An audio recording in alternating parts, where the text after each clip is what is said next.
श्री हरि विष्णु की महिमा से जग सारा उजियारा, सफला एकादशी का आया पावन दिन प्यारा। जो श्रद्धा से सुने यह कथा, पाए हरि का साथ, जीवन में सुख शांति आए, मिटे हर एक बाधा। हरे कृष्णा। आप सभी को सफला एकादशी व्रत की ढेर सारी शुभकामनाएं। सफला एकादशी व्रत भगवान विष्णु की कृपा पाने का एक अद्भुत और दिव्य अवसर है। इस व्रत को करने से न केवल जीवन में सफलता प्राप्त होती है, बल्कि आत्मा भी शुद्ध हो जाती है। तो आज हम श्रवण करेंगे सफला एकादशी की संपूर्ण व्रत कथा और साथ ही 11 माता की कथा, तुलसी माता की कथा और आरती। तो आइए भगवान के श्री चरण कमलों का ध्यान करते हुए कथा का श्रवण करते हैं। एक बार की बात है, एक बार भगवान श्री विष्णु अपने वाहन श्री गरुड़ जी पर सवार होकर कैलाश पर्वत पर जा रहे थे। जाते समय मार्ग में गरुड़ जी ने देखा कि एक ही द्वार पर 2 बारातें ठहरी हुई थी। यह बात उनकी समझ में नहीं आई। बस फिर क्या था? उन्होंने पूछा श्री हरि से कि प्रभु, यह कैसी अनोखी बात है कि विवाह के लिए एक कन्या और 2 बारातें हैं। मेरी तो समझ में बिल्कुल नहीं आ रहा। गरुड़ जी का प्रश्न सुनकर भगवान श्री हरि बोले कि हाँ, एक ही कन्या से विवाह करने के लिए इस समय 2 अलग-अलग जगह से बाराती आई हैं। एक बारात तो पिता द्वारा पसंद किए गए लड़के की है और दूसरी माँ द्वारा पसंद किए गए लड़के की। भगवान की यह बात सुनकर गरुड़ जी फिर बोले, प्रभु, आखिरकार इस कन्या का विवाह होगा किसके साथ? प्रभु बोले, जिसे माता ने पसंद किया है और बुलाया है, उसी के साथ कन्या का विवाह होगा। अब भगवान की यह बात सुनकर गरुड़ जी मौन हो गए और भगवान को कैलाश पर्वत पर पहुंचाकर कौतूहलवश उसी जगह पर फिर से आ गए जहां वे दोनों बारातें ठहरी हुई थी। गरुड़ जी ने मन में सोचा कि अगर मैं माँ द्वारा पसंद किए गए वर को यहाँ से हटा दूं, तो भला यह विवाह संभव होगा? फिर क्या था? उन्होंने भगवान के विधान को देखने की जिज्ञासा के लिए तुरंत ही उस वर को वहां से उठाया और ले जाकर समुद्र के एक टापू पर छोड़ दिया। ऐसा करने के बाद भी गरुड़ जी थोड़ी देर के लिए भी रुके नहीं थे, बल्कि अब तो उनके मन में एक नया विचार दौड़ने लगा कि मैं तो इस लड़के को यहाँ उठा लाया हूँ, किंतु यहाँ तो इस निर्जन टापू में इसके खाने पीने की कोई व्यवस्था ही नहीं है और ऐसे में इस सुनसान निर्जन टापू पर तो यह लड़का भूखा ही मर जाएगा और वहां पर सारी बारात मजे से 56 भोग का आनंद ले रही होगी। यह तो बिल्कुल भी ठीक नहीं है। इसका पाप तो मुझे अवश्य लगेगा, इसलिए अब तो मुझे इसके लिए भी खाने का कुछ न कुछ इंतजाम तो करना ही पड़ेगा और यदि विधाता का विधान मुझे देखना ही है, तो थोड़ा परिश्रम तो मुझे भी करना ही पड़ेगा। ऐसा मन में विचार कर गरुड़ जी वापस उसी स्थान पर फिर से आ गए। इधर कन्या के घर पर स्थिति यह थी कि वर के गायब हो जाने से कन्या की माता को बड़ी निराशा हो रही थी, किंतु वो भी अपनी जिद पर अड़िग थी। इसलिए उन्होंने अपनी कन्या को एक भारी टोकरी में बिठाकर ऊपर से फल, फूल, मेवा, मिष्ठान आदि सजाकर रख दिए, जिसमें कि भोजन सामग्री ले जाने के लिए वर पक्ष से लोग आए हुए थे।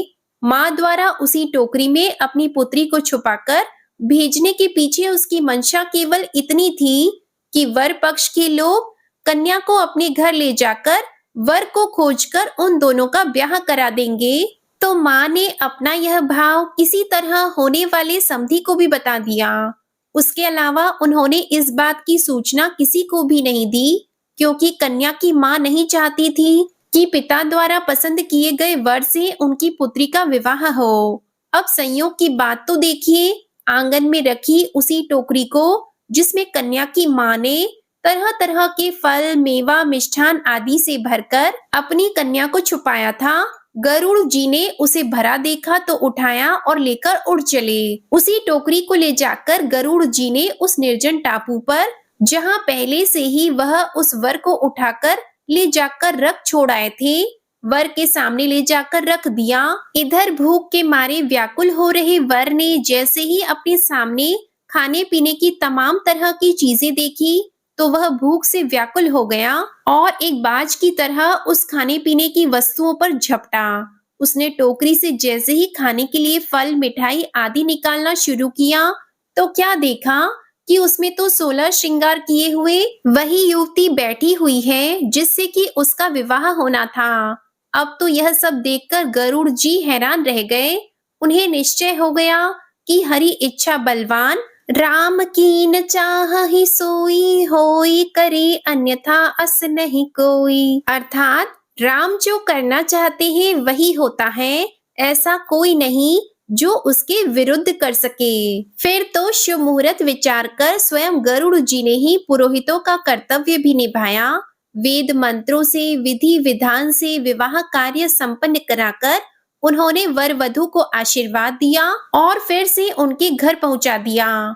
इसके बाद गरुड़ जी ने प्रभु के पास आकर सारा वृतांत उनसे निवेदित कर दिया और प्रभु पर अपना अधिकार समझकर झुंझलाकर बोले कि प्रभु, आपने तो बड़ी अच्छी लीला की, सारा ब्याह कार्य हमसे करवा लिया। भगवान गरुड़ जी की बातों को सुनकर मंद मंद मुस्कुरा रहे थे। बोलिए बांके बिहारी लाल की जय। अब सुनिए सफला एकादशी व्रत कथा। मोक्षदा एकादशी का वृतांत समाप्त होते ही धर्मराज युधिष्ठिर ने भगवान श्री कृष्ण से विनती की, हे भगवान विष्णु के साक्षात स्वरूप, पौष मास के कृष्ण पक्ष की एकादशी का क्या नाम है? उस दिन किस देवता की पूजा की जाती है तथा उसकी क्या विधि है? भगवान श्री कृष्ण ने कहा, हे धर्मराज, मैं तुम्हारे स्नेह के कारण तुम्हारे प्रश्नों का उत्तर देता हूँ, तुम ध्यान पूर्वक सुनो। एकादशी व्रत से अधिक तो मैं अधिक से अधिक दक्षिणा देने वाले यज्ञ से भी प्रसन्न नहीं हूँ, अतः तुम इसे अत्यंत भक्ति और श्रद्धा से युक्त एकाग्र मन से सुनो। इस पौष कृष्ण एकादशी का नाम सफला एकादशी है। इस एकादशी के देवता श्री नारायण हैं, अतः नारायण भगवान की पूजा करनी चाहिए। जिस प्रकार नागों में शेषनाग, पक्षियों में गरुड़ और सब ग्रहों में चंद्रमा, यज्ञों में अश्वमेध, देवताओं में भगवान विष्णु श्रेष्ठ हैं, उसी तरह सब व्रतों में एकादशी का व्रत श्रेष्ठ होता है। जो मनुष्य सदैव एकादशी का व्रत करते हैं वे मुझको परम प्रिय हैं। अब इस व्रत की विधि कहते हैं। मेरी पूजा के हेतु ऋतु के अनुकूल फल और फूल, नारियल, नींबू, अनार, सुपारी आदि मुझे अर्पण करें। धूप, दीप, नैवेद्य आदि से मेरी षोडश उपचार पूजा करें और रात्रि को जागरण करें। इस एकादशी के व्रत के समान यज्ञ, तीर्थ, दान, तप तथा कोई दूसरा व्रत नहीं है। 5000 वर्ष तप करने से जो फल मिलता है उससे भी अधिक फल सफला एकादशी का व्रत करने से मिलता है। अब तुम इसकी एकादशी की कथा ध्यान पूर्वक सुनो। चंपावती नगर में महिष्मान नाम का एक प्रतापी राजा राज्य करता था। उसके 4 पुत्र थे। उन सब में लुम्पक नामक बड़ा राजपुत्र महापापी था। वह पापी सदा पर स्त्री, वैश्यागमन और दूसरे बुरे कामों में अपने माता पिता का धन नष्ट किया करता था। वह देवताओं, ब्राह्मणों और वैष्णवों का निंदक था। जब राजा को अपने बड़े पुत्र के इन कुकर्मों का ज्ञान हुआ तो उसको अपने राज्य से निकाल दिया। तब वह विचार करने लगा कि अब किधर जाऊं, क्या करूं। अंत में उसने चोरी करने का कार्य करने का निश्चय किया। वह दिन भर वन में रहता और रात्रि को अपने पिता की नगरी में चोरी करता।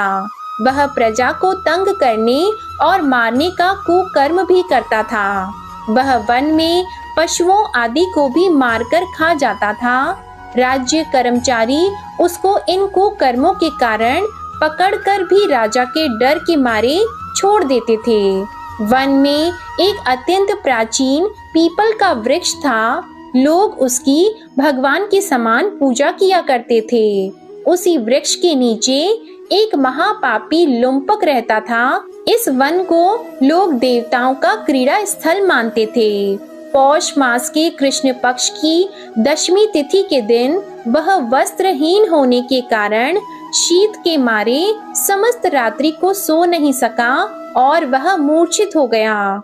उसके हाथ पैर अकड़ गए और सूर्योदय होने पर भी उसकी मूर्छा नहीं गई। दूसरे दिन सफला एकादशी को दोपहर के समय सूर्य की गर्मी से उसकी मूर्छा दूर हुई तो वह होश में आकर गिरता पड़ता वन में भोजन की खोज में भटकने लगा, परंतु शारीरिक कमजोरी और कष्ट के कारण वह जीवों को मारने में असमर्थ रहा। अंत में वह वृक्षों से गिरे हुए फलों को बीनकर पीपल के वृक्ष के नीचे आया। उस समय तक सूर्य भगवान अस्त हो गए थे। उसने फलों को पीपल के वृक्ष के नीचे लाकर रख दिया और रो रो कर कहने लगा, भगवान, यह सब फल फूल आपके ही अर्पण हैं। आप ही इनसे तृप्त होइए। उस रात्रि भी उसको दुख के मारे नींद नहीं आई और वह रो रो कर भगवान को याद करता रहा। इस प्रकार उससे अनजाने में ही सफला एकादशी का उपवास और रात्रि में ईश्वर भक्ति हो गई। इस उपवास तथा जागरण से भगवान श्री विष्णु अत्यंत प्रसन्न हुए और उसके सभी पाप नष्ट हो गए। दूसरे दिन प्रातः के समय अनेकों सुंदर वस्तुओं से सजा एक अति सुंदर घोड़ा उसके सामने आकर खड़ा हो गया। उसी समय आकाशवाणी हुई कि हे राजपुत्र, भगवान नारायण की कृपा से तेरे समस्त पाप नष्ट हो गए हैं। अब तू अपने पिता के पास जाकर पुनः राज्य प्राप्त कर। लुम्पक ने जब ऐसी आकाशवाणी को सुना तो वह अत्यंत प्रसन्न हुआ और हे भगवान, आपकी जय हो कहते हुए उसने घोड़े की पीठ पर रखा खाना खाया और वस्त्र एवं आभूषण पहन लिए। घोड़े पर चढ़कर वह अपने पिता के पास गया और संपूर्ण कथा उन्हें कह सुनाई। कुछ समय के बाद राजा महिष्मान ने लुम्पक को अपना राज्यभार सौंप दिया और स्वयं तपस्या करने वन में चला गया। अब लुम्पक शास्त्र अनुसार राज्य करने लगा। उसके स्त्री पुत्र आदि भी नारायण भगवान के परम भक्त बन गए। वृद्धावस्था आने पर वह अपने पुत्र को गद्दी देकर भगवान का भजन करने के लिए वन में चला गया और अंत में भगवान विष्णु के लोक को प्राप्त हुआ। जो मनुष्य भक्ति पूर्वक इस सफला एकादशी का व्रत करते हैं उनको सभी कार्यों में सफलता मिलती है और अंत में मोक्ष मिल जाता है। जो मनुष्य इस एकादशी का व्रत नहीं करते वे पूंछ और सींगों से रहित पशु के समान हैं। इस सफला एकादशी के व्रत का प्रभाव तो अनंत है ही, इसके महात्म्य के पढ़ने अथवा सुनने से भी अश्वमेध यज्ञ के फल की प्राप्ति होती है। प्रेम से बोलिए श्री लक्ष्मी नारायण भगवान जी की जय। प्रिय भक्त जनों, अब मनोकामनाओं की पूर्ति करने वाली बड़ी ही सुंदर कथा को सुनते हैं। इस कथा को पूरा अवश्य सुनिएगा। एक बार माता लक्ष्मी भगवान विष्णु जी से पूछती है कि हे स्वामी, तुलसी के पास दीपक जलाने का क्या महत्व है और रोज शाम को तुलसी के पास दीपक क्यों जलाया जाता है? इससे मनुष्य को कौन सा फल प्राप्त होता है? तुलसी के पास दीपक जलाने की विधि क्या है तथा दीपक जलाते समय कौन से मंत्र का उच्चारण करना चाहिए? कृपया करके आप मुझे विस्तार से बताइए।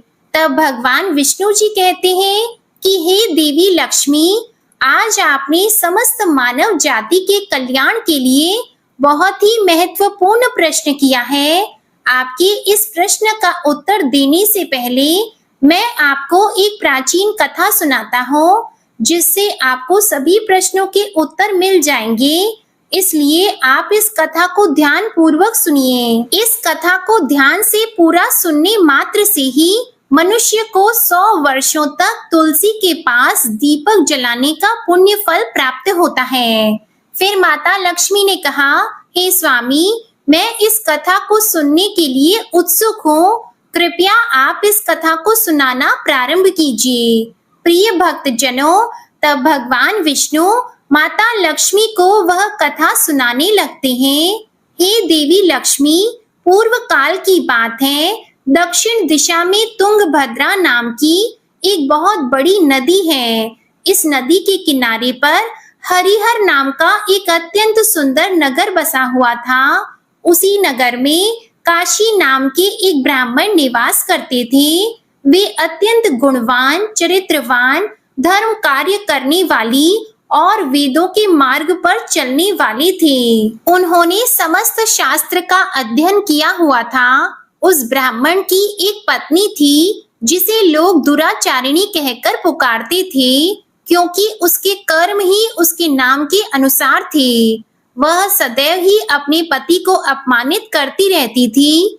वह अपने पति के लिए कठोर शब्द कहती थी, पति को भयंकर दुख देती थी, पति के लिए कभी भी भोजन नहीं बनाती थी।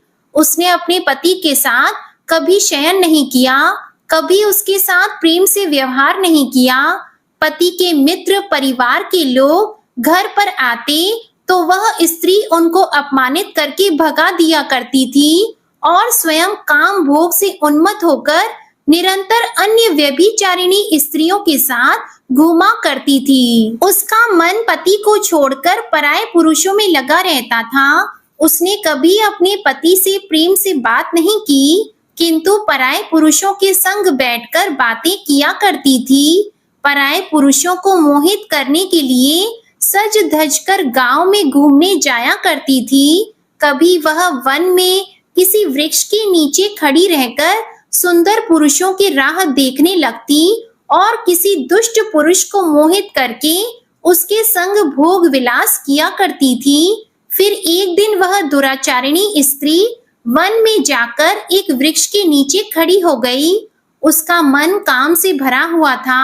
वह किसी सुंदर कामी पुरुष की राह देख रही थी, किंतु समय निकलने के बाद भी उस स्थान पर कोई पुरुष नहीं आया। इसलिए वह अत्यंत दुखी हो गई और प्रियतम की खोज में इधर उधर देखने लगी। उस दिन उसका सारा परिश्रम व्यर्थ हो गया। वहां पर खड़ी होकर वह नाना प्रकार की बातें कहकर विलाप करने लगी। आज तो इस मार्ग में कोई भी सुंदर पुरुष नहीं आया। अब मैं कैसे अपनी काम वासना को शांत करूं? वह जोर जोर से विलाप करने लगी। उस जंगल में एक भयानक बाघ निवास करता था। उस पापिनी स्त्री की आवाज सुनकर वह जाग गया और उछलकर उस स्त्री का भक्षण करने के लिए उसके पास आ गया। उस भयंकर बाघ को देखकर उस स्त्री के पसीने छूटने लगे। वह भय से थर थर कांपने लगी। वह स्त्री कुछ करती, इतने में ही उस बाघ ने अपने पंजे से उसे घायल कर दिया और वह स्त्री जमीन पर गिर पड़ी। जमीन पर गिरते ही वह स्त्री चिल्लाते हुए बोली, अरे बाघ, तू किस लिए यहाँ पर आया है? मुझे क्यों मार रहा है?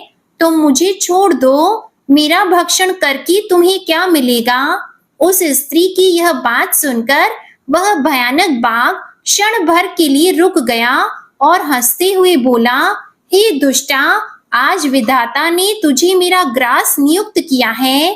तुझ जैसी पापिनी स्त्री का भक्षण करना ही मेरा काम है, तभी तुझे इस शरीर से मुक्ति मिलेगी। वह स्त्री कहने लगी, हे बाघ, तुम कौन हो? मुझे सच सच बताओ, तुम्हें किस कारण से बाघ की योनि में जन्म लेना पड़ा और तुम मुझ जैसी स्त्रियों का भक्षण क्यों करते हो? पहले मुझे सारी बात बताओ और फिर मेरा भक्षण करो। फिर बाघ कहने लगा, हे पापिनी, मैं तुझे पूर्व जन्म का वृतांत सुनाता हूँ, किस कारण से मुझे बाघ बनना पड़ा। पूर्व काल में दक्षिण देश में एक नदी थी। उस नदी के तट पर एक नगरी बसी हुई थी। उस नगरी में मैं निवास करता था। मैं एक ब्राह्मण का पुत्र था और नदी के किनारे बैठकर यज्ञ आदि कार्य किया करता था। मैंने उस जन्म में अनेक पापियों के लिए यज्ञ किया, उन पापियों के घर का भोजन किया। मैंने धन के लोभ से अनेक पापियों के लिए कार्य किया। जिन वस्तुओं का दान ब्राह्मण को नहीं लेना चाहिए, उन वस्तुओं का दान भी मैंने ग्रहण किया और दूसरों से धन लेता था, लेकिन कभी वापस नहीं करता था। इस प्रकार से पाप करते हुए मुझे बहुत साल बीत गए और मैं वृद्ध हो गया। मेरे बाल सफेद हो गए, मुंह के सारे दांत गिर गए, लेकिन फिर भी मेरी दान लेने की आदत नहीं छूटी और मैं पाप करता चला गया। फिर एक दिन मैं धन के लोभ से नदी किनारे गया और अन्य धूर्त ब्राह्मणों के साथ मिलकर हमने लोगों को ठगा। झूठ मंत्र वचन बोलकर हमने बिना विधि विधान किए ही देवी देवताओं का पूजन किया और बहुत सारा धन दान में ले लिया। फिर उसी स्थान पर एक बीमार कुत्ते ने मेरे पैर में काट लिया और मैं मूर्छित होकर गिर पड़ा। उसी क्षण मेरे प्राण चले गए। फिर यम के दूत उस स्थान पर प्रकट हुए और मुझे पकड़कर यमपुरी ले गए। यहाँ पर यमराज ने चित्रगुप्त से मेरे कर्मों का लेखा जोखा निकालने के लिए कहा। फिर चित्रगुप्त कहने लगे, हे धर्मराज, इस ब्राह्मण ने घोर पाप किए हैं। इसने दूसरों से झूठ कहकर धन लूटा है, विधि विधान से पूजा न करके झूठे मंत्र बोलकर भगवान का अपमान किया है। इसलिए यह पापी ब्राह्मण केवल नरक जाने के ही योग्य है। फिर यमराज ने अपने दूतों को आदेश दिया कि मुझे नरक की अग्नि में डाल दिया जाए और कई वर्षों तक सजा भोगने के बाद मुझे बाघ का शरीर प्राप्त हुआ और मैं इस दुर्गम वन में निवास करने लगा। मैं अपने पूर्व जन्म के पापों को याद करके कभी महात्मा, साधु पुरुष, सती स्त्रियों का भक्षण नहीं करता हूँ। मैं केवल पापी, दुराचारी और उल्टा स्त्रियों का ही भक्षण करता हूँ ताकि मुझे पाप से मुक्ति मिल जाए। फिर बाघ उस स्त्री से कहने लगा, हे पापिनी, तेरे आचरण से तू उल्टा दिखाई देती है। अपने पति को छोड़कर तू इस वन में अन्य पुरुषों के साथ भोग विलास करने के लिए आई है, इसलिए आज तो मेरा ग्रास अवश्य बनेगी। इतना कहकर उस बाघ ने अपने तीक्ष्ण नाखून से उस पापिनी स्त्री के टुकड़े टुकड़े करके उसे खा लिया। फिर उस स्थान पर यम के दूत प्रकट हुए और उस पापिनी स्त्री को उठाकर यमपुरी ले गए। चित्रगुप्त ने उस स्त्री का लेखा जोखा निकाला और यमराज को बताया। यमराज ने उस स्त्री को घोर नरक में डाल दिया। कई वर्षों तक नरक की अग्नि में जलने के बाद उसने फिर पृथ्वी लोक पर एक चांडाल के घर में जन्म लिया और वह फिर से दुख भोगने लगी। इस दुख को सहन करते करते एक दिन वह तीर्थ में स्नान करने के उद्देश्य से अनंतपुरा में चली गई। वहां पर एक आश्रम के बाहर निवास करने लगी। वहां उस आश्रम में एक तुलसी का पौधा था। अन्य स्त्रियों को वहां पर तुलसी के पास दीपक जलाते हुए देखकर उस पापिनी स्त्री ने भी वही किया। उसने तुलसी के पौधे के पास एक दीपक जला दिया। फिर उसी रात हृदयघात से उसकी मृत्यु हो गई और यमराज के दूत उसे ले जाने के लिए वहां पर प्रकट हुए। जैसे ही यम के दूत उस पापी स्त्री को पाश में बांधकर ले जाने लगे, तभी भगवान विष्णु के दो पार्षद उस स्थान पर प्रकट हुए और उन्होंने उन दोनों को रोक लिया और कहने लगे, हे दूतों, इस स्त्री को तुम छोड़ दो। यह स्त्री नरक जाने के योग्य नहीं है। तुम किसके आदेश से ऐसा अधर्म कर रहे हो? तब उन यमदूतों ने कहा, हम यमराज के आदेश से इसे लेने आए हैं, किंतु आप हमें किस कारण से रोक रहे हैं? यह स्त्री तो अत्यंत पापी है। तब भगवान विष्णु के पार्षद कहने लगे, यह स्त्री तो विष्णु भक्त है, यह नरक जाने योग्य नहीं है। इसने शाम को तुलसी के पास दीपक जलाया है, इसी कारण से इसके समस्त पाप नष्ट हो गए हैं, इसलिए अब यह नरक जाने के योग्य नहीं है। यह स्वर्ग जाने की अधिकारी बन चुकी है। पार्षदों की बात सुनकर यमदूतों ने उस स्त्री को उस स्थान पर छोड़ दिया और यमलोक लौट गए। वहां जाकर उन्होंने यमराज को सारा वृतांत सुना दिया। फिर भगवान विष्णु के पार्षद उस स्त्री को दिव्य विमान में बिठाकर स्वर्ग लोक ले गए। प्रिय भक्तजनों, आगे भगवान विष्णु कहते हैं, हे देवी लक्ष्मी, इस प्रकार से तुलसी के पास केवल दीपक जलाने मात्र से ही मनुष्य के सभी पाप नष्ट हो जाते हैं। जो स्त्री नित्य शाम को तुलसी के पास दीपक जलाती है, वह सौभाग्यशाली बनती है। उसके पूर्व जन्मों के सभी पाप नष्ट हो जाते हैं। उसे सुख समृद्धि की प्राप्ति होती है। भगवान विष्णु कहते हैं, हे देवी लक्ष्मी, हजारों अमृत के घड़ों से नहलाने पर भी श्री हरि विष्णु को उतनी तृप्ति नहीं होती जितनी वे मनुष्यों के द्वारा तुलसी का एक पत्ता चढ़ाने से प्राप्त करते हैं। 10,000 गौदान से मानव जो फल प्राप्त करता है, वही फल तुलसी पत्र के दान से पा लेता है। जो मृत्यु के समय अपने मुख में तुलसी पत्र का जल पा लेता है, वह संपूर्ण पापों से मुक्त होकर भगवान श्री हरि विष्णु के धाम में जाता है। हिंदू धर्म में तुलसी के पौधे का महत्व सबसे अधिक है।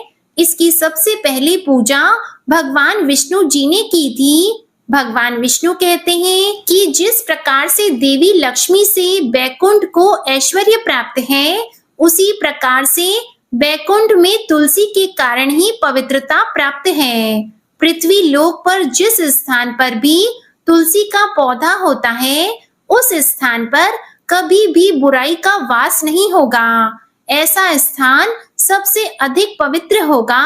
इसी कारण से हमें हमारे घर में तुलसी का पौधा अवश्य लगाना चाहिए।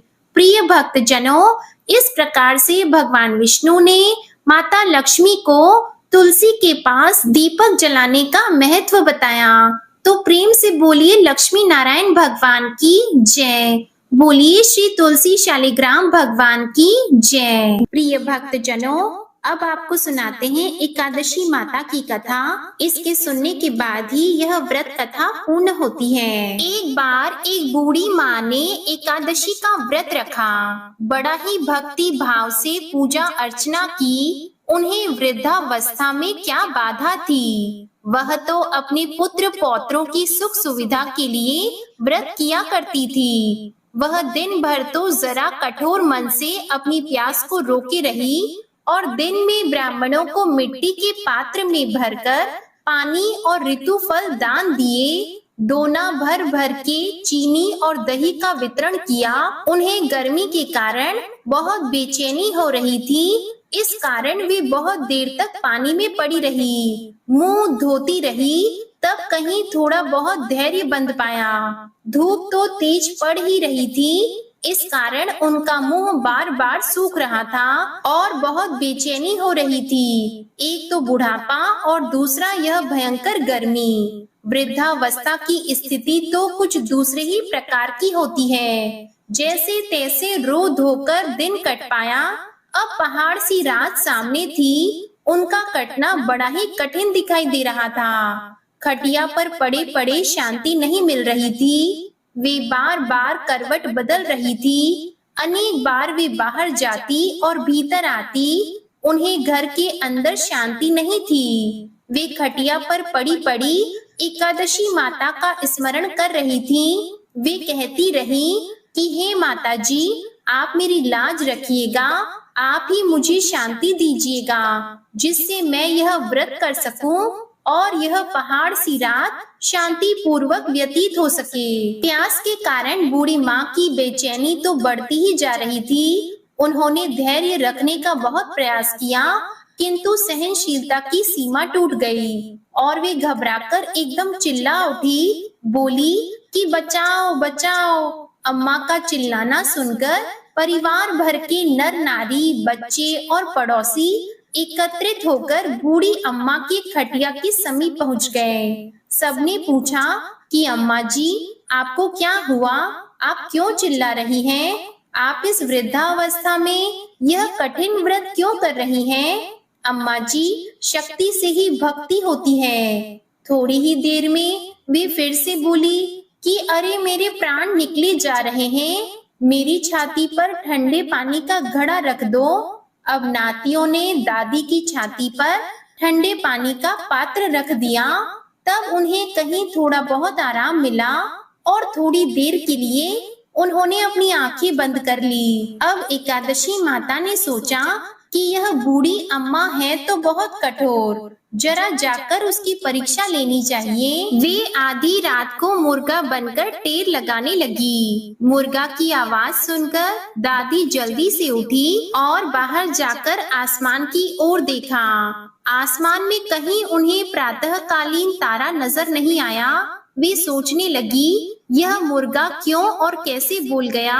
उन्हें प्यास तो लग ही रही थी, थोड़ा बहुत उनका मन भी विचलित हो गया था। अंत में उन्होंने दृढ़ निश्चय कर लिया कि मैं अब व्रत को करके ही छोड़ूंगी, चाहे भले ही मेरे प्राण क्यों न निकल जाएं। यह सोचकर फिर वे खटिया पर शिथिल होकर लेट गईं। थोड़ी देर में एकादशी माता ने उनकी फिर से परीक्षा लेनी चाहिए। एक छोटी सी बालिका एक ग्लास में शरबत लेकर उनके सिरहाने आकर खड़ी हो गई और जोर से बोली, दादी जी सवेरा हो गया है, आप हाथ मुंह धोकर शरबत पी लीजिए।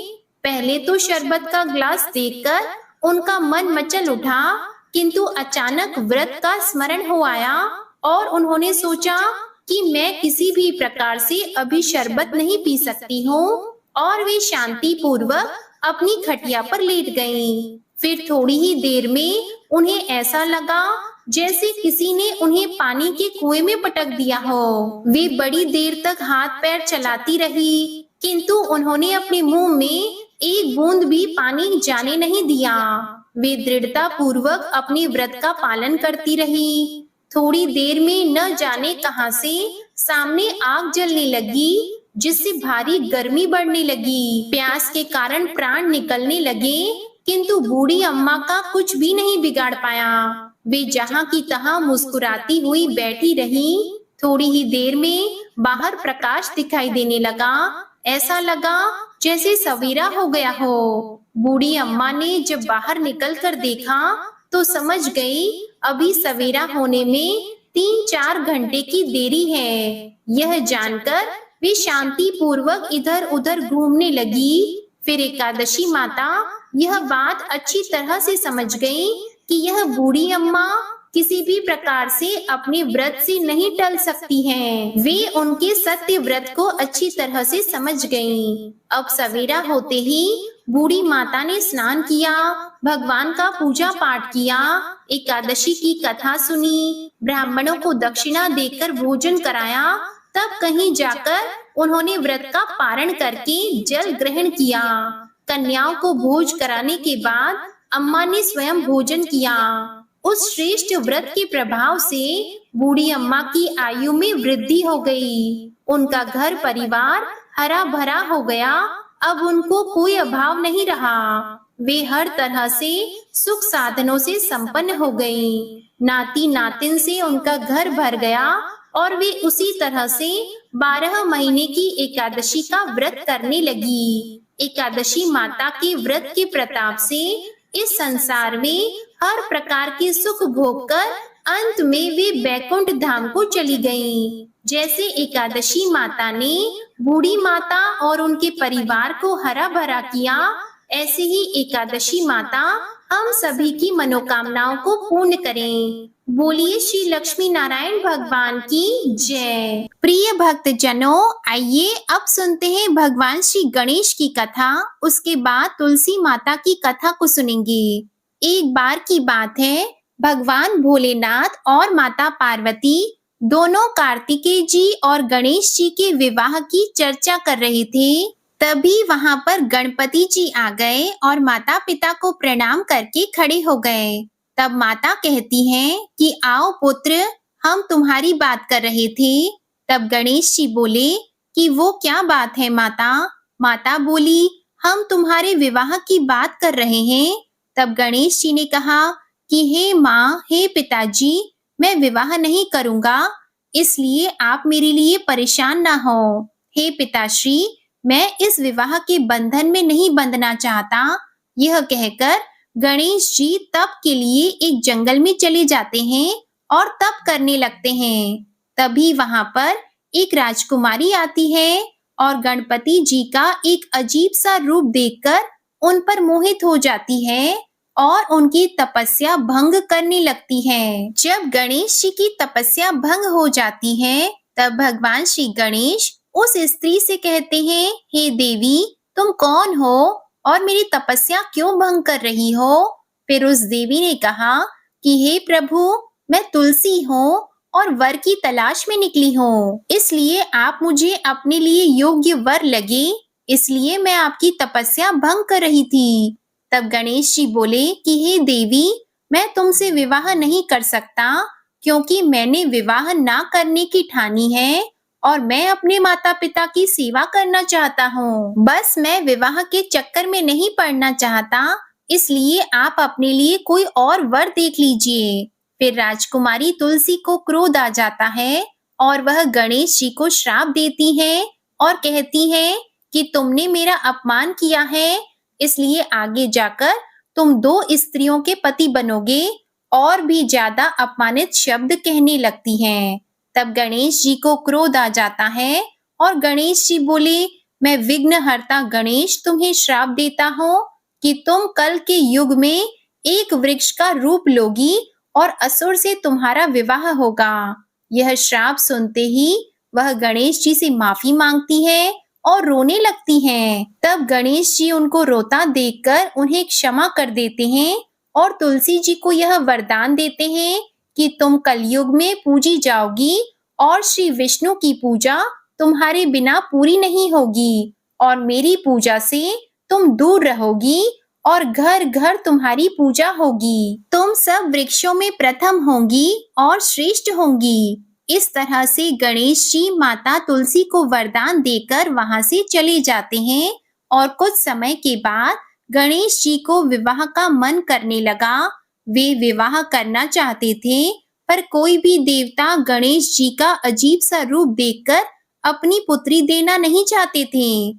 जब किसी देवता का विवाह होता तो गणेश जी को बड़ा ही क्रोध आता। एक दिन गणेश जी और मूषक ने मिलकर एक योजना बनाई और कहा कि जब मेरा विवाह नहीं होता तो मैं भी किसी का विवाह नहीं करने दूंगा। अब क्या था, जब किसी देवता का विवाह होता तो मूषक वहां जाकर सब कुछ उथल पुथल कर देते। सभी देवता यह सब देखकर बड़े परेशान हो गए और सबने मिलकर ब्रह्मा जी के पास जाने का निर्णय किया। ब्रह्मा जी ने कहा कि ठीक है, मैं कुछ करता हूँ, और उन्होंने 2 कन्या को बुलाया, एक रिद्धि और दूसरी सिद्धि, और कहा कि तुम दोनों गणेश जी के पास मेरे साथ चलो और जो मैं तुम्हें कहूँ वही काम करना।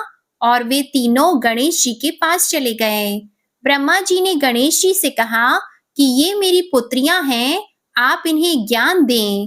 गणेश जी ने दोनों को ही ज्ञान देना शुरू कर दिया और जैसे ही किसी का विवाह होता, मूषक तो गणेश जी के पास आता और अपनी बात कहने ही लगता, वैसे ही रिद्धि और सिद्धि गणेश जी का ध्यान अपनी ओर कर लेती थी। ऐसे ही सभी देवी देवताओं का विवाह हो गया।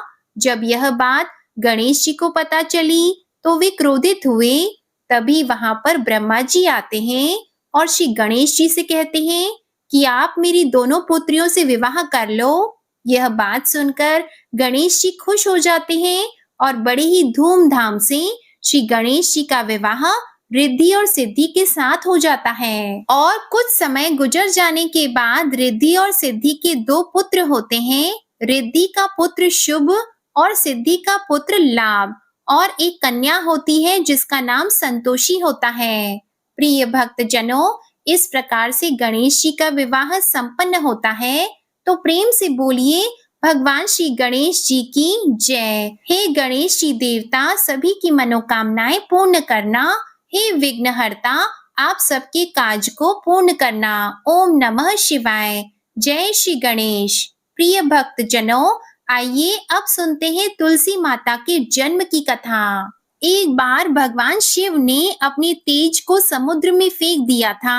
उससे एक महातेजस्वी बालक का जन्म हुआ और यही बालक आगे चलकर जालंधर के नाम से पराक्रमी दैत्य राजा बना, जिसकी राजधानी का नाम जालंधर नगरी था।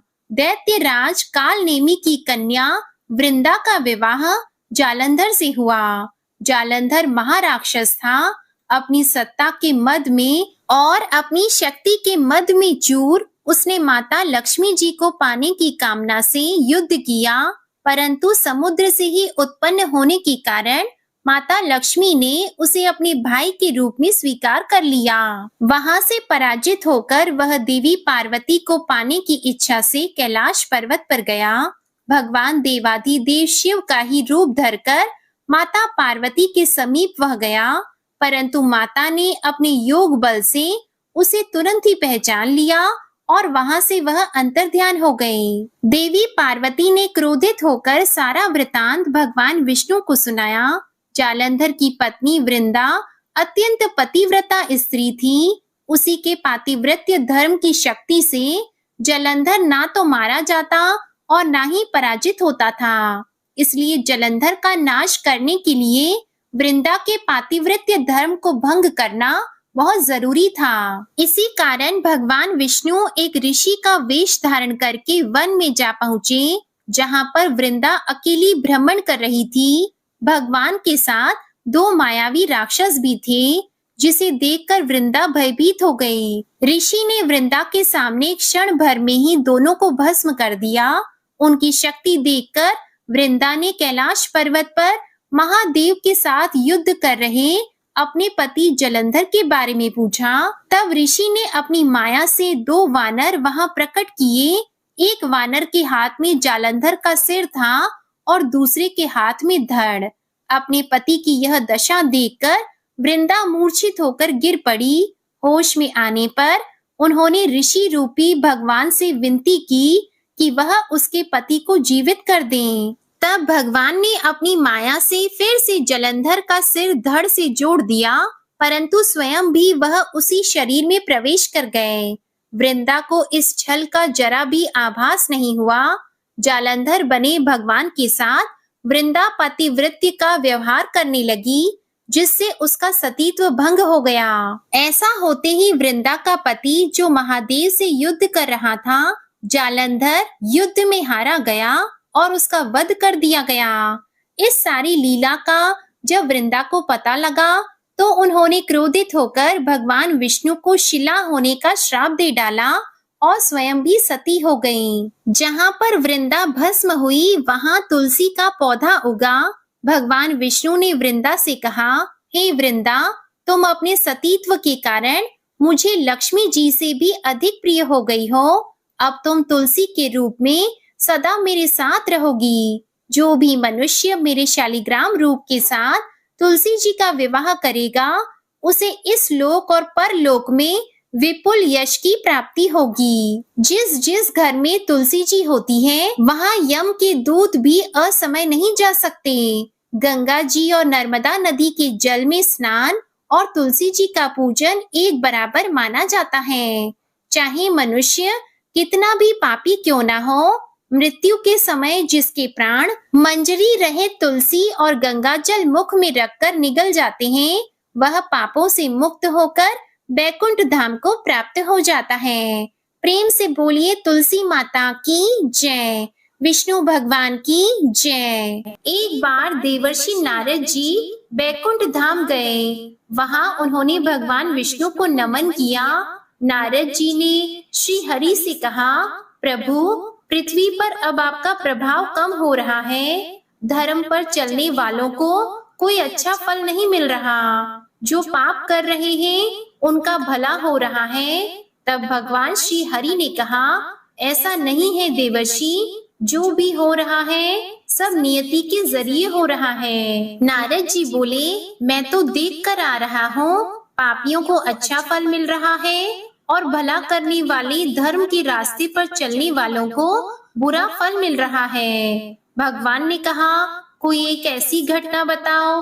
तब नारद जी ने कहा, अभी मैं एक जंगल से आ रहा हूँ। वहाँ एक गाय दलदल में फंसी हुई थी। कोई उसे बचाने वाला नहीं था। तभी एक चोर उधर से गुजरा। गाय को फंसा हुआ देखकर भी वह नहीं रुका। वह उस पर पैर रखकर दलदल लांग कर निकल गया।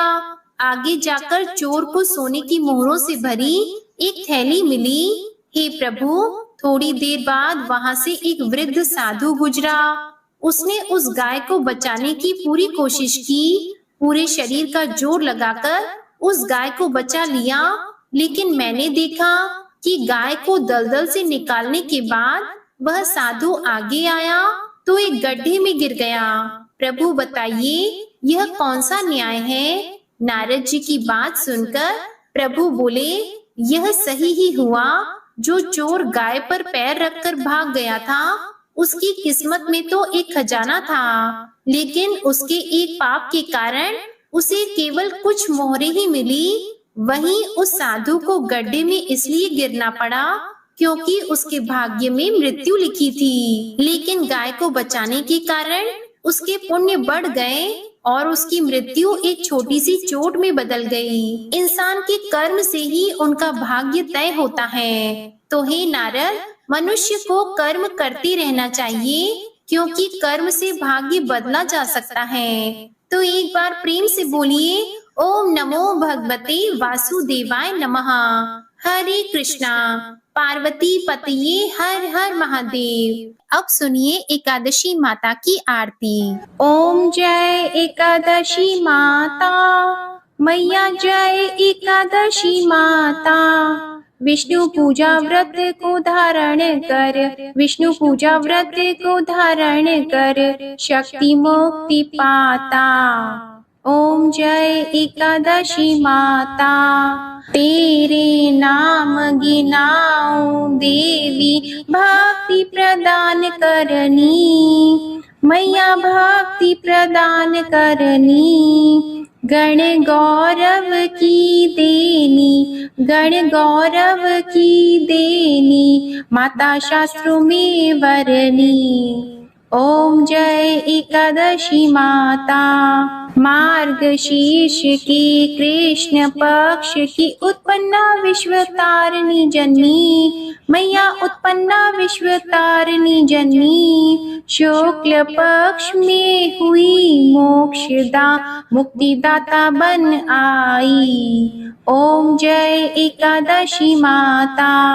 पौष के कृष्ण पक्ष की सफला नामक है, सफला नामक है। शुक्ल पक्ष में होए पुत्रदा, आनंद अधिक रहे। ओम जय एकादशी माता।